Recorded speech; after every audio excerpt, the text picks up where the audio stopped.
Selamat datang di channel Gereja Katolik. Sebelum memulai podcast, mari dukung channel ini dengan cara subscribe, like, dan share video ini. Tema podcast pada hari ini, saya akan membahas mengenai gereja-gereja Katolik tertua di Indonesia. Gereja Katedral yang terletak di Jakarta Pusat juga merupakan bangunan bersejarah di ibu kota. Di usia yang sudah lebih dari 1 abad, katedral masih terlihat mempesona. Agama Katolik untuk pertama kalinya masuk ke Indonesia pada bagian pertama abad ke-7 di Sumatera Barat. Pada perkembangannya, persebaran agama Katolik meluas dan menyebar ke seluruh penjuru Indonesia. Gereja-gereja pun dibangun untuk memenuhi kebutuhan umat akan rumah ibadah. Berikut ini adalah gereja-gereja Katolik tertua yang ada di Indonesia. Pertama, Gereja Santo Ignatius Loyola.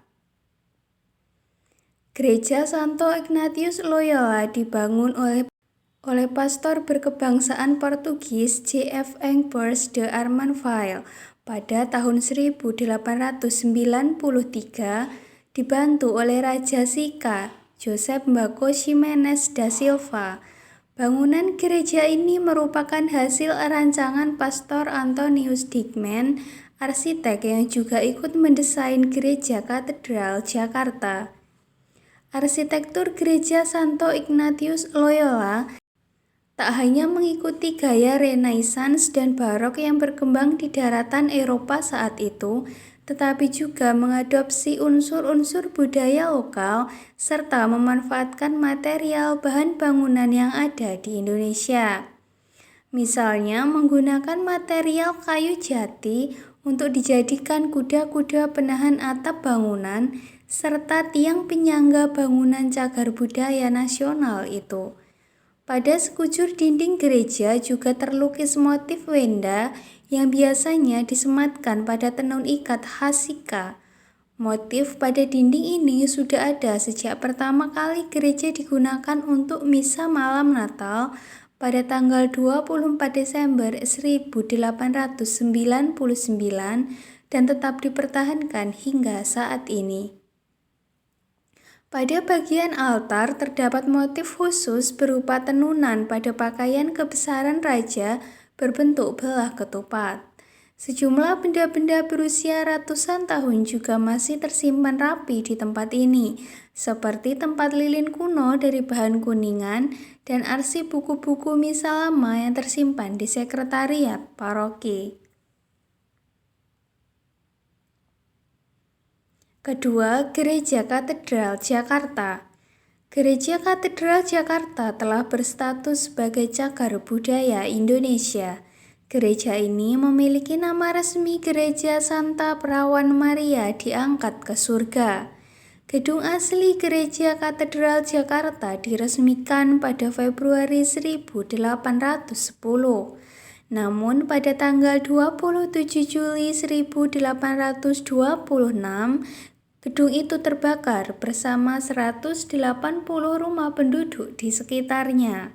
Kemudian, pada tanggal 31 Mei 1890, gereja itu juga sempat roboh.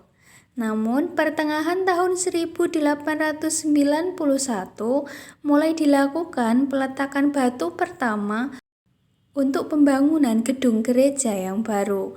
Gedung gereja ini dibangun dengan gaya arsitektur neogotik dari Eropa.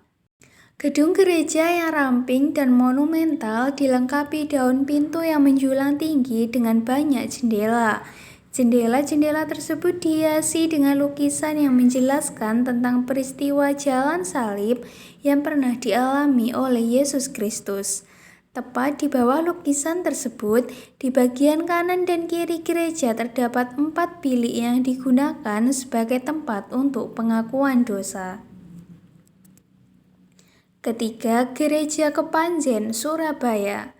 Gereja Kepanjen Surabaya atau Gereja Katolik Kelahiran Santa Perawan Maria merupakan salah satu gereja tertua yang ada di kota Surabaya, Jawa Timur. Gereja ini mulai dibangun pada tahun 1899 dengan bantuan arsitek Wiwetsmas dari Semarang dan diresmikan pada 5 Agustus 1900. Sebelum dibangunnya Gereja Katolik Kelahiran Santa Perawan Maria yang sekarang ini, pada tahun 1822 sudah dibangun sebuah gereja Katolik pertama di Surabaya dengan bergaya Eropa yang terletak di Jalan Cendrawasih dan dipersembahkan kepada Santa Perawan Maria. Pada awalnya, 2 orang pastor pada tanggal 12 Juli 1810, Hendrikus Wanders dan Philippus Wedding datang dari Belanda dengan kapal ke Surabaya. Pastor Wedding hanya singgah saja karena dengan segera dia harus berangkat untuk bertugas di Batavia.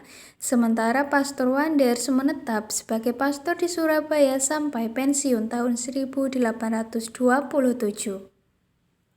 Semula Pastor Wanders tinggal di Jalan Gatotan yang berfungsi sebagai rumah pastoran dan sekaligus rumah ibadah sementara, sampai didirikannya gedung gereja pada tahun 1822 di Jalan Cendrawasih. Dengan demikian pelayanan umat Katolik di kota Surabaya sebenarnya sudah mulai sejak tahun 1810. Gaya arsitektur Gereja Katolik Kelahiran Santa Perawan Maria bercorak gotik, di mana bentuk jendela, pintu, dan langit-langit melengkung ke atas dan membentuk sudut. Demikian penjelasan mengenai gereja-gereja Katolik tertua di Indonesia. Apabila ada pertanyaan, dapat ditanyakan di kolom komentar. Jangan lupa untuk terus dukung channel ini dengan cara like, subscribe, dan share video ini. Terima kasih.